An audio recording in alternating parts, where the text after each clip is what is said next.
கிறிஸ்துவுக்கு அன்பானவர்களே, கணத்தை குறித்து பார்த்து வருகிறோம்.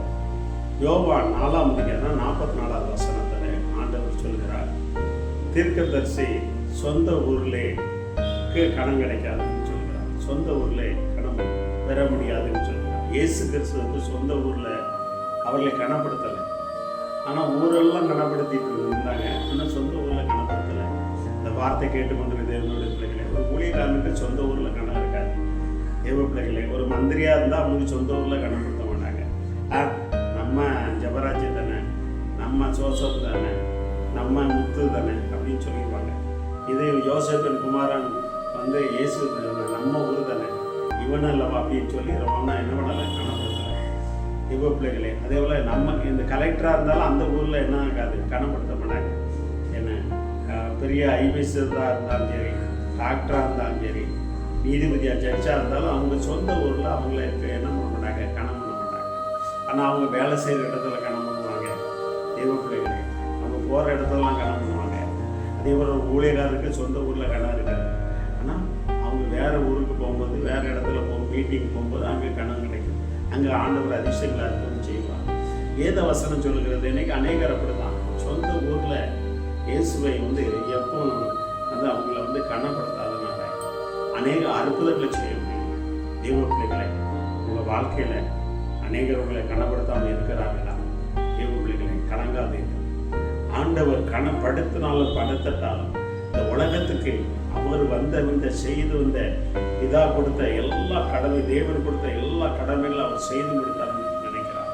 நீங்கள் உலகத்தில் அவன் நம்மளை கனப்படுத்தலை, இவன் கனப்படுத்தலை அப்படின்லாம் பார்க்காதுங்க. உங்களுக்கு ஆண்டவர் என்ன கடமை கொடுத்திருக்கிறாரோ அந்த வந்த நோக்கத்தை அதை நீங்கள் செய்து முடியும். தேவன் உங்களை கனப்படுத்துவார். ஆண்டவராய் இயேசு கிறிஸ்துவை பிதாவை கனப்படுத்தி அவரை உயர்த்தினார் என்று பார்க்கிறோம். தேவ பிள்ளைகளை, வானத்தில் பூமியில் தேவ பிள்ளைகளை, அவருடைய அதிகாரமே பெயர்பட்டதாக அவர் சொல்ல, எனக்கு சகல அதிகாரம், வானத்தில் பூமியில் எனக்கு சகல அதிகாரம் கொடுக்கப்பட்டிருக்கிறது என்று சொன்னார். இந்த வார்த்தை கேட்டுக்கொண்டிருக்கிற தேவ பிள்ளைகளை, அதனால உலகம் என்ன கனப்படுத்தலையே, என் ஊருக்காரன், என் சொந்தக்காரன் கனம் பண்ண மாட்டான். தேவ பிள்ளைகளே, உங்களை ஆனால் உங்களை கொண்டு அநேக அற்புதங்களை செய்வாங்க. ஆனால் உள்ளூரில் உங்களுக்கு கனம் இருக்காது. ஆனால் நீங்கள் எப்படி இயேசு கிறிஸ்து அவர் இந்த பூமிக்கு வந்த நோக்கங்களை எல்லாம் செய்து முடித்தாரோ, அதே போல நீங்க இந்த உலகத்துல உங்களுக்கு கொடுக்கப்பட்ட பொறுப்புல எந்த பொறுப்பா இருந்தாலும் சரி, கலெக்டரா இருந்தாலும், மந்திரியா இருந்தாலும், உங்களுக்கு கொடுக்கப்பட்ட பொறுப்புல நீங்க செய்து முடிக்கணும்.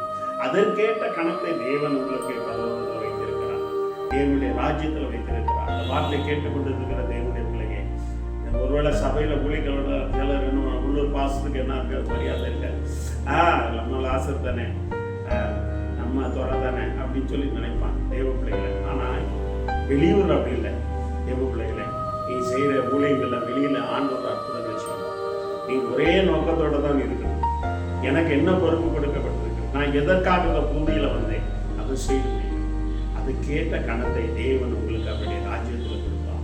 வார்த்தை கேட்டுக்கொண்டு இருக்கிற சகோதரனை, சகோதரி, நீ யாராக இருந்தாலும் சரி, என்ன பொறுப்புலையா இருந்தாலும், டீச்சராக இருக்கலாம், கலெக்டராக இருக்கலாம், லெக்சராக இருக்கலாம், யாராக இருக்கலாம், என்ன பொறுப்பு உங்களுக்கு ஆண்டவர், எனக்கு கடவுள் என்ன பொறுப்பை வைத்திருக்க, அதை நான் செய்து பிடிக்கணும். மனுஷன் என்ன கனப்படுத்துறானா இல்லையா அதெல்லாம் பார்க்க விடாது. தேவ பிள்ளைகளை, ஆனால் தேவன் உங்களை கனப்படுத்துவான். தேவ பிள்ளைகளை, ஆண்டவரையும் சொல்லிட்டார். அவர் தீர்க்கதரிசியாக இருக்கலாம், ஒரு அதிகாரி இருக்கலாம், சொந்த ஊரில் உன்னை கனப்படுத்துவாங்க, கனவீனம் தான் படுத்துவாங்க. ஸோ ஒருவேளை உங்களை கனவீனப்படுத்தலாம், கனப்படுத்தாமல். ஆனால் நீங்கள் உங்களுக்கு கொடுக்கப்பட்ட பொறுப்புல நீங்கள் அதை உண்மையுத்தமாக செயல்படுங்கள். தேவன் ஆண்டவர் உங்களுக்கு ஏற்ற கணத்தை கொடுத்து அவருடைய ராஜ்யத்திலே கலந்து கொள்ளும்படியாக, பங்கு பெறும்படியாக ஆண்டவர் கிருபை கொடுப்பார். கண்களை முடிச்சவன் செய்வோமா? நல்ல ஆண்டவரே சோதரனப்பா. சொந்த ஒரு தீர்க்கதரிசிக்கு சொந்த ஊர்ல ஒரு அதிகாரியோ, ஒரு எம்பியோ, எம்எல்ஏயோ, டாக்டரோ, கலெக்டரோ, ஆண்டவரே ஜட்ஜோ, அப்பா தாப்பனே, பிரதமரோ, முதலமைச்சரோ, அவங்களுக்கு சொந்த ஊர்ல கணம் கிடையாது. ஆனால் தாப்பனே, இந்த உலகத்தில் அவர்களுக்கு கனப்பட்டவராக வைத்திருக்கிறீர்களப்பா. அவங்களுக்கு கொடுக்கப்பட்ட அப்போ பொறுப்புல நீர் இந்த உலகத்துல தேவன் கொடுத்த பொறுப்பை அப்பா, நான் அதை பிதாவின் சித்தத்தை நிறைவேற்றவே வந்துன்னு சொன்னேன். அப்பா, உங்களுடைய சித்தத்தை நாங்கள் நிறைவேற்ற போது மனுஷனை பார்க்காதபடி, யார் கணம் கொடுக்கல அப்படிங்கிறபடி எங்களுக்கு கொடுக்கப்பட்ட பொறுப்புல நாங்கள் செயல்படும் போது நீர் எங்களை கனப்படுத்தி உயர்த்துகிற தேவனேயமா இருக்கிறீரே சோதனப்பா.